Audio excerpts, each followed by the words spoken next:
ఏం తమ్ముళ్ళు హుషారుగా ఉన్నారా? ఏమమ్మా ఆడబిడ్డలు హుషారుగా ఉన్నారా లేదా? రాష్ట్రంలో దొంగలు పడ్డారు. కాకినాడలో కూడా బందిపోటు దొంగ ఒకడున్నాడు. హుషారుగా ఉండకపోతే నీకు భవిష్యత్తే లేదు. కాకినాడ ప్రజాగళం కేక పెట్టింది. ఈరోజు మనమందరం కూడా అత్యంత కీలక సమయం ఇది. మనకు 4వ తారీఖు వచ్చాం. తమిళ్లో ఎప్పుడు పోలింగ్ డేట్ అని మిమ్మల్ని అడుగుతున్నా, గుర్తుందా అని మిమ్మల్ని అడుగుతున్నా. సమయం లేదు, జాగ్రత్తగా ఉండాలి, చైతన్యవంతులు చేయాలి. అబద్ధాలు కోరైన ఈ ముఖ్యమంత్రిని, సైకో ముఖ్యమంత్రిని ఏం చేస్తారు తమ్ముళ్ళు అని అడుగుతున్నా మిమ్మల్ని. ఒక విషయం మీరు గుర్తుపెట్టుకోవాలి. ఒక పక్క నాకు ప్రాణ సమానమైన తెలుగుదేశం పార్టీ కుటుంబ సభ్యులు, ఇంకో పక్క జన సైనికులు, ఇంకో పక్క బీజేపీ నాయకులు, కార్యకర్తలు, ముగ్గురం కలిశాం. మీరు ఒక్కసారి ఆలోచించండి. పవన్ కళ్యాణ్ గారైతే పవర్ స్టార్ పవన్ కళ్యాణ్ గారు మొదటి నుంచే ఒకే మాట,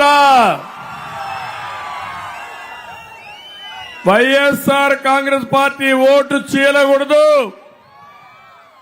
వాళ్ళని ఓడించాలి, అందరం కలవాలని మొట్టమొదటి చెప్పిన వ్యక్తి పవర్ స్టార్ పవన్ కళ్యాణ్ గారు అని చెప్పి నేను మీకు తెలియజేస్తున్నా.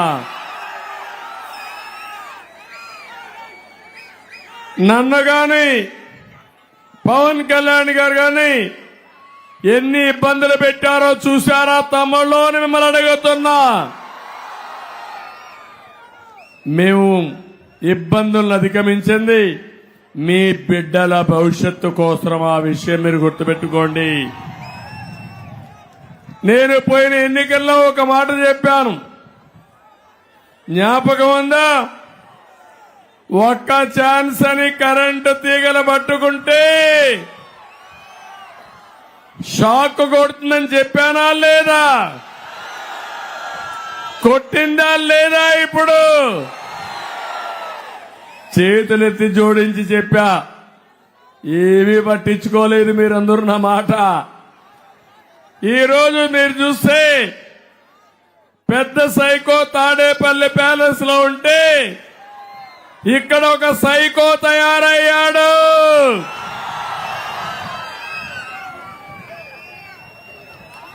బందిపోట్ల కంటే ఎక్కువగా తయారైపోయి, కాకినాడ అంటే నాకు చాలా అభిమానం.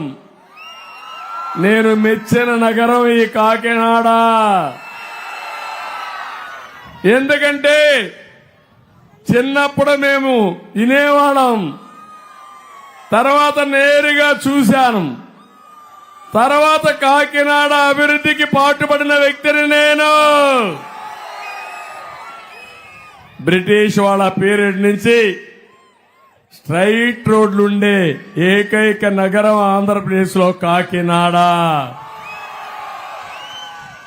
దాన్ని ఒక స్మార్ట్ సిటీగా నిర్మాణం చేయాలని కేంద్ర సహకారంతో స్మార్ట్ సిటీ చేసి ఎన్నిసార్లు వచ్చారో నాకే తెలియదు. సుందరీకరణ ఏ విధంగా చేశానో మీరే చూశారు. చూశారా లేదా? ఇప్పుడు ఆ కాకినాడ ఏమైంది? గంజాయి కేంద్రంగా తయారైపోయింది,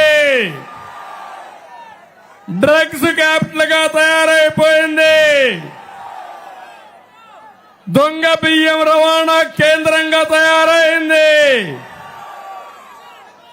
అన్ని దోపిడీలు కడాన పేకాట కూడా ఈ పెద్ద మనిషికే కావాలా. తమిళలో ఈయన మామూలు వ్యక్తి కాదు,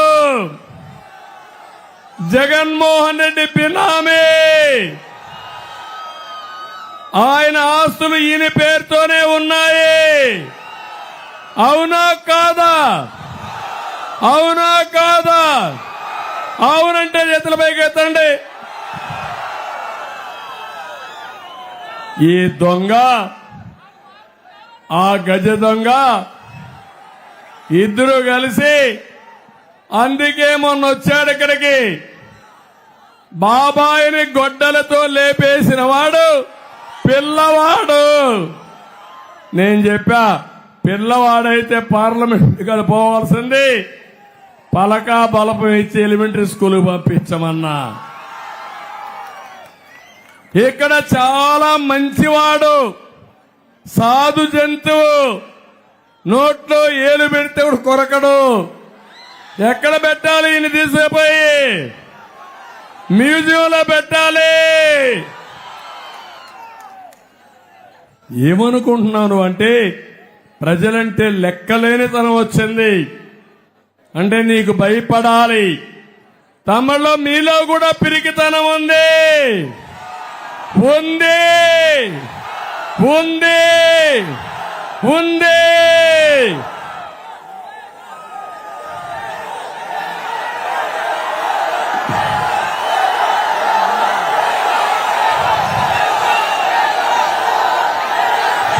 లేదా?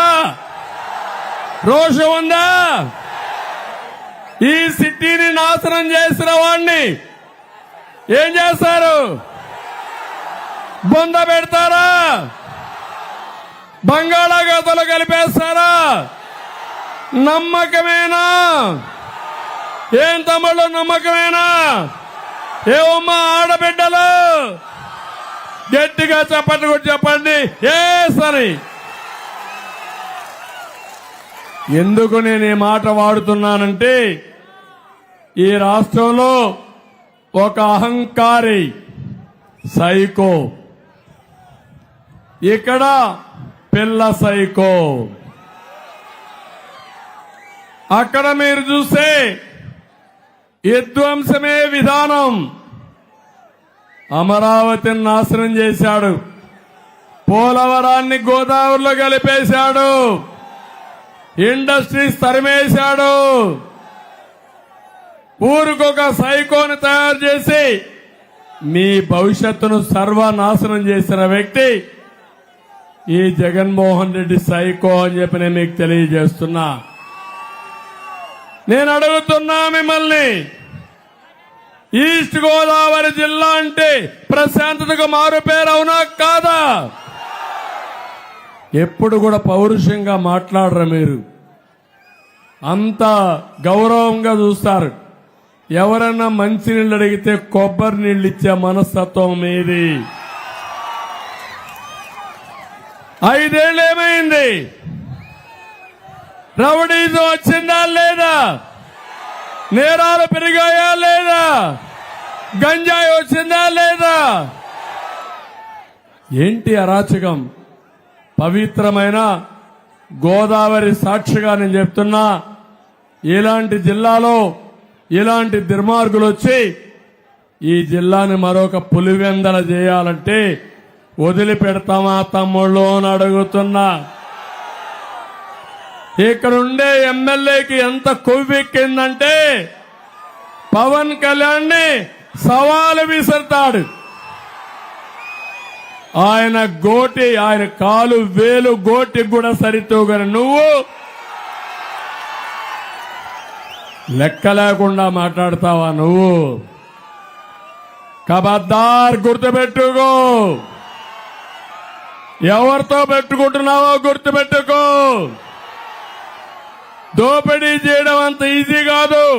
నిన్ను నువ్వు కాపాడుకోవడానికి రౌడీల్ని నిర్మోహమాటంగా అణిచివేసిన పార్టీ తెలుగుదేశం పార్టీ.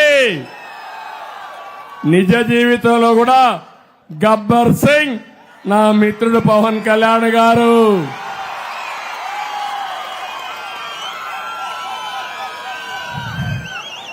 అందుకే ఖబర్దార్ జాగ్రత్తగా ఉండండి. మాట్లాడేటప్పుడు ఒళ్ళు దగ్గర పెట్టుకొని మాట్లాడండి. రాష్ట్రాన్ని దోపిడీ చేసి ఎక్కడికక్కడ కొవ్వెక్కిపోయి డబ్బుల మదంతో విర్రవీగే పరిస్థితికి వచ్చారు. ఈ విర్రవీగే వాళ్ళకు ఒకటే చెప్తున్నా, కళ్ళు వేసే బాధ్యత మాదని మీ అందరికీ హామీ ఇస్తున్నా. తమిళలో ఈయన పాలన వల్ల 30 ఏళ్ళు ఎన్నికెళ్లిపోయాం. బాధ నా గురించి కాదు, పవన్ కళ్యాణ్ గారి గురించి కాదు, మీ గురించి బాధపడుతున్నాం. మీ యొక్క జీవన ప్రమాణాల గురించి బాధపడుతున్నాం. అదే మా ఆవేదన. ఒక విషయం చూడండి, ఆంధ్రప్రదేశ్ రాష్ట్రం అంటే సమర్థవంతమైన ప్రజలు, మెరికల్ లాంటి యువత, జీవనదులు, సారవంతమైన భూములు, 900 కిలోమీటర్లు సుదీర్ఘమైనటువంటి తీర ప్రాంతం. ఈరోజు మీరు చూడండి, ప్రపంచమంతా బ్రహ్మాండంగా రాణిస్తూ నెంబర్ 1 కమ్యూనిటీగా ఏ దేశానికి వెళ్ళినా అక్కడ ఎవరు బాగా పలుకుబడి ఉందంటే తెలుగువారే. అది ఈరోజు తెలుగు జాతి ముందుకు పోయే విధానం. దానికే నేను ఎప్పుడో ఫౌండేషన్ వేసా 25 ఏళ్లకు మనుపు. ఈరోజు మీరు చూడండి, ఇక్కడ ఈ రాష్ట్రంలో 2019లో ఈ సైకో వచ్చి రాష్ట్రాన్ని సర్వనాశనం చేశాడా లేదా అని మిమ్మల్ని అడుగుతున్నా. ఈరోజు రాష్ట్రంలో మీరు చూస్తే ఎన్ఆర్ఐలు వచ్చి ప్రచారం చేస్తున్నారు. వేరే దేశాల నుంచి, వేరే రాష్ట్రాల నుంచి ప్రొఫెషనల్స్ వచ్చి ప్రచారం చేస్తున్నారు. అదే మాదిరిగా కొంతమంది అన్ఎంప్లాయిడ్ అసోసియేషన్ పెట్టుకొని మళ్ళా మాకు ఉద్యోగాలు కావాలంటే కూటమి రావాలనే వాళ్ళ బాధ్యత వాళ్ళు చేస్తున్నారు. అందుకే నేను మిమ్మల్ని కూడా అడుగుతున్నా, బానిసలుగా మిగిలిపోదామా, పోరాడి రాష్ట్రాన్ని కాపాడుకుందామా తమ్ముళ్ళు అని అడుగుతున్నా. దీనికి ఒక వారం మీరంతా రోడ్డు మీదకి వస్తారా లేదా అని మిమ్మల్ని అడుగుతున్నా. మీరు అనుకుంటున్నారు చాలా మంది ఏదో పవన్ కళ్యాణ్ గారికి అధికారం వస్తుంది, నాకేదో అధికారం వస్తుందని. కాదు. లేకపోతే ఇక్కడ ఉండే పంతం నానాజీకి ఒక ఎమ్మెల్యేనో, అదే మరి టీ టైం శ్రీనివాస్ గారికి ఎంపీనో, కొండబాబు ఎమ్మెల్యే అవుతారని మీరు అనుకుంటున్నారు. వాళ్ళు ఎమ్మెల్యేలు కావాలి, ఎంపీ కావాలి. మళ్ళీ ఈ రాష్ట్ర చరిత్ర, ఈస్ట్ గోదావరి చరిత్ర తిరగ రాయడానికి వీళ్ళు కావాలి, ఎన్నిక కావాలి. వీళ్ళ గెలుపు ప్రజా గెలుపు, వీళ్ళ గెలుపు మీ గెలుపు.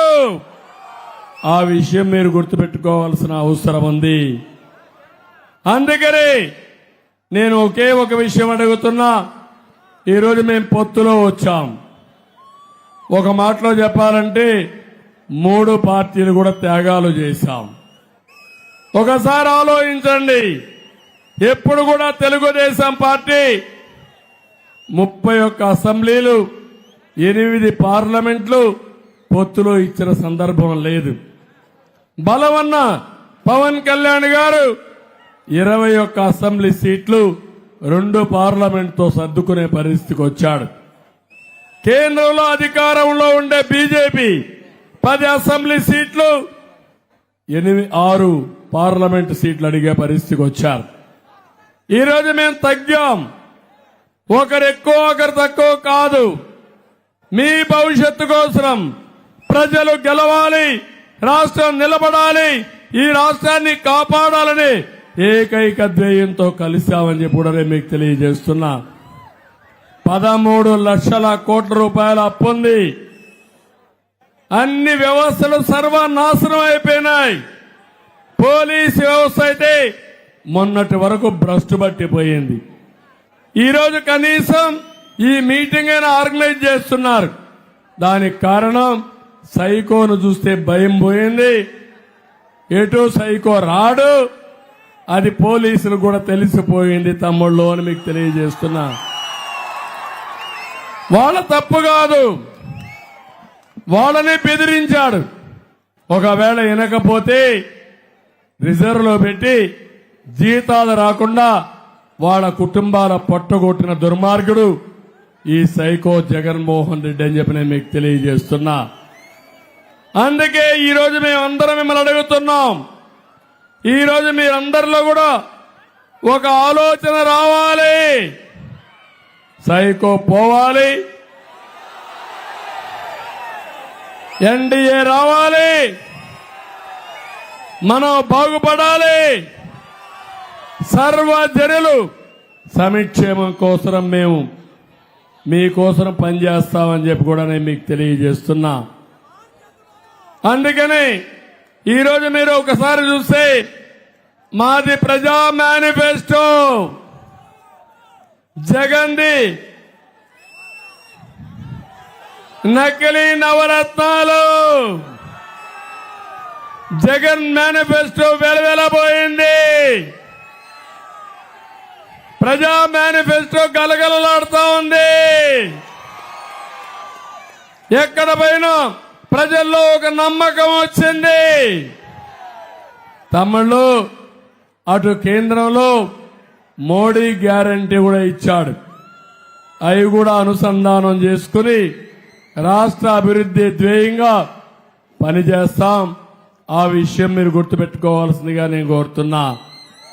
ఈరోజు మీరు ఒక్కసారి చూస్తే మా ఆడబిడ్డలు మహాశక్తి కింద ఆడబిడ్డ నిధి నెలకు 1500, సంవత్సరానికి 18,000, 5 ఏళ్లలో 90,000. మీ ఇంట్లో 3 ఆడబిడ్డలుంటే ముగ్గురికి 3,90,000, 2,70,000 మీ ఇంటికి పంపించే బాధ్యత మాది. తల్లికి వందనం. ఎంతమంది బిడ్డలుంటే అందరినీ చదివిస్తా. ఒకరుంటే 15,000. ఆంక్షలు లేవు, కటింగ్లు ఫిట్టింగులు లేవు. ఎంతమంది ఉంటే అంతమంది చదివిస్తా. ఒకరైతే 15,000, ఇద్దరైతే 30,000, ముగ్గురైతే 45,000, నలుగురైతే 60,000 కూడా.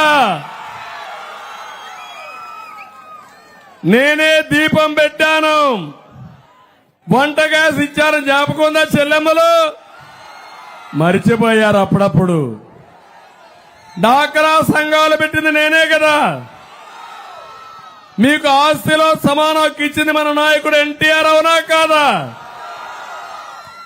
ఉద్యోగాల్లో కాలేజీల్లో 33% రిజర్వేషన్ నేనే పెట్టా.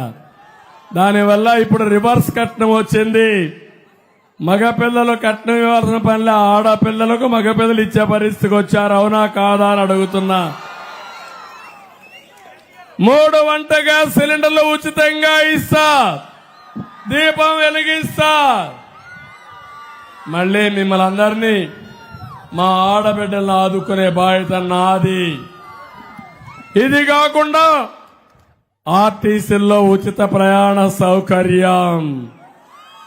మా ఆడబిడ్డలు ఉద్యోగం చేయాలన్నా, చదువుకోవాలన్నా, ఎక్కడికి పోవాలన్నా, అమ్మగారింటికి పోవాలన్నా ధైర్యంగా బస్ ఎక్కండి. నేను పవన్ కళ్యాణ్ గారి డ్రైవర్స్వి సురక్షితంగా తీసుకెళ్తాం మిమ్మల్ని. సిద్ధమా ఆడబిడ్డలు? ఇది కాకుండా మా యువత ఏం తమిళ్ళు జాబు కావాలంటే కూటమి రావాలి, అవునా కాదా? అవునా కాదా? మొదటి సంతకం మెగా డిఎస్సి ప్రమాణ స్వీకారం అయిన వెంటనే మొదటి సంతకం మా పిల్లల ఉద్యోగాల కోసమే పెడతాం. గ్రూప్ 1 గాని గ్రూప్ 2 గాని ఉద్యోగాలు ఇస్తాం. 20 లక్షల ఉద్యోగాలు, సంవత్సరానికి 4 లక్షల ఉద్యోగాలు మీకు ఇప్పించే బాధ్యత మాది. స్కిల్ సెన్సస్ చేస్తాం, ప్రపంచమంతా అవకాశాలు అధ్యయనం చేస్తాం. మా యువతకు స్కిల్ డెవలప్మెంట్ చేసి వర్క్ ఫ్రమ్ హోమ్ మీ ఇంటి దగ్గర కూర్చొని అమెరికాలో ఆస్ట్రేలియాలో పనిచేసే విధానానికి శ్రీకారం చుడతాను. అవసరమైతే కాకినాడలోనే ఒక ఐటీ టవర్ కడతాం. ఇంట్లో బోరు కొడితే ఆఫీస్కి వచ్చి పనిచేసే విధానానికి శ్రీకారం చుడతాం. నచ్చిన కంపెనీని మీ తెలివితేటలు బట్టి మీరు పనిచేసే విధానానికి నేను శ్రీకారం చుడతానని చెప్పి నేను మీకు తెలియజేస్తున్నా. టెక్నాలజీ నేనే ప్రమోట్ చేశా. సెల్ ఫోన్లు అన్ని వాడుతున్నారంటే తమ్ముళ్ళు ఎవరు కారణం దానికి? 25 ఏళ్లకు మునుపు సెల్ ఫోన్ రావాలి, డీరెగ్యులేషన్ రావాలి, టెలికమ్యూనికేషన్ బాగుపడాలని ఆలోచించిన పార్టీ తెలుగుదేశం పార్టీ. అందుకే మళ్లీ యువతకు పిలిపిస్తున్నా. 8 రోజులు సైకిల్ ఎక్కండి, జనసేన తెలుగుదేశం బీజేపీ జెండాలు కట్టుకోండి, చేతిలో గ్లాసు పట్టుకోండి. ఎవడైనా అడ్డం వచ్చి మీ మీద దాడి చేస్తే గ్లాసుకు 10 ఎక్కించండి. వస్తాడా? ధైర్యం ఉందా? స్పీడ్ పెంచండి. రేపు ఎన్నికల్లో మీరేసే ఓటు ఒక పక్క సైకిల్, 2 ఇక్కడ గ్లాసు. జగన్మోహన్ రెడ్డి గుండెల్లో దిగాలి. సిద్ధమా ఆడబిడ్డలు? మొహమాటాలు ఏమైనా ఉన్నాయా మీకు? మూడోది, రైతుల కోసం అన్నదాతని రాజుగా చేస్తాం. ఈస్ట్ గోదావరి జిల్లా గోదావరి జలాలుండే జిల్లా. అలాంటి గోదావరిని సర్వనాశనం చేసి కడాన పంట హాలిడే ఇచ్చే పరిస్థితికి వచ్చారంటే గిట్టుబాటు ధర ఉందా తమ్ముళ్ళు అని అడుగుతున్నా. బీమా ఉందా అని మిమ్మల్ని అడుగుతున్నా. వస్తా, ల్యాండ్ టైటిలింగ్ వస్తా, చాలా ప్రమాదమైన యాక్ట్. ఇప్పుడు నేను అడుగుతున్నా మిమ్మల్ని అందరినీ, రైతుకు న్యాయం చేయాలనా లేదా? రైతునే రాజుగా చేయాలనా లేదా? ఆధునీకరణ కావాలనా లేదా? వ్యవసాయ రంగం బాగుండాలనా లేదా? అది చేసే బాధ్యత నాదని మీ అందరికీ హామీ ఇస్తున్నా. తమిళలో ఇదే కాదు, ఇంటింటికి మంచినీళ్ళు ఇచ్చే బాధ్యత మాదే. ఇది కాకుండా ప్రతి ఒక్కరికి ఇంటి జాగా ఇప్పిస్తానని మీ అందరికీ హామీ ఇస్తున్నా. ఇండ్లు కట్టిస్తాం, టిట్కో ఇళ్లన్నీ పూర్తి చేస్తాం. ప్రతి ఒక్కరికి ఇల్లు కట్టించే బాధ్యత మా కూటమి తీసుకుంటుందని మీ అందరికీ హామీ ఇస్తున్నా. ఇది కాకుండా మా తమ్ముడు వచ్చేప్పుడు చెప్తున్నా, అన్నా క్యాంటీన్. తమిళలో అన్నా క్యాంటీన్ ఉందా? ఇప్పుడు ఉందా అన్నా క్యాంటీన్? 5 రూపాయలకు అన్నం పెట్టే క్యాంటీన్ అవునా కాదా? పేదవాడు కడుపు నిండా తిండి తినే పరిస్థితి అవునా కాదా? నేను ఆ రోజు 2000 రూపాయలు పింఛనిచ్చి ఈ వృద్ధులు తినాలంటే 3 పూట్ల తింటే 15 రూపాయలు, నెలంతా తింటే 450 రూపాయలు మిగిలేది, 1540 రూపాయలు మిగిలేది. ఇంట్లో మందులకు వాడుకున్న తర్వాత మనవరాళ్ళు మనవాళ్ళు ఉంటే చాక్లెట్ ఇస్తే ఎవరైతే అవ్వాతాతలు ఉన్నారో వాళ్ళని అభిమానంగా చూసుకునేవాళ్ళు. అది నేను చేసిన కార్యక్రమం. ఈరోజు ఒక విషయం మాట్లాడుతున్నాడు ఈ ముఖ్యమంత్రి, పేదల ముఖ్యమంత్రి అంటున్నాడు. నేను పవన్ కళ్యాణ్ ధనికుల కోసం పనిచేస్తున్నామని మాట్లాడుతున్నాడు. ఏం తమ్ముళ్ళు మీకు అర్థమైందా? ఇది క్లాస్ వార్ అంటున్నాడు. నేను చెప్పా సైకో, ఇది క్లాస్ వార్ కాదు, క్యాష్ వార్. ఈ రాష్ట్రంలో ఉండే డబ్బులంతా ఎవరి దగ్గరికి పోతున్నాయి? మద్యం మాఫియా ఎవరి దగ్గరికి పోయినాయి తమ్ముళ్ళు అని అడుగుతున్నా. నేను అడుగుతున్నా, ఒకప్పుడు క్వార్టర్ బాటిల్ 60 రూపాయలు, అవునా కాదా? మా మద్యం బాబులకైతే బలహీనత, తాగలేకపోతే ఉండలేరు, సాయంత్రం కష్టపడతారు, ఒక పెగ్గేసుకుంటారు, తెల్లవారితే మళ్ళా పనికి పోతారు. మీ బలహీనత అర్థమైపోయింది సైకోకి. శుభ్రంగా 60 రూపాయల మధ్య ఎంత చేశారు తమిళ్లో?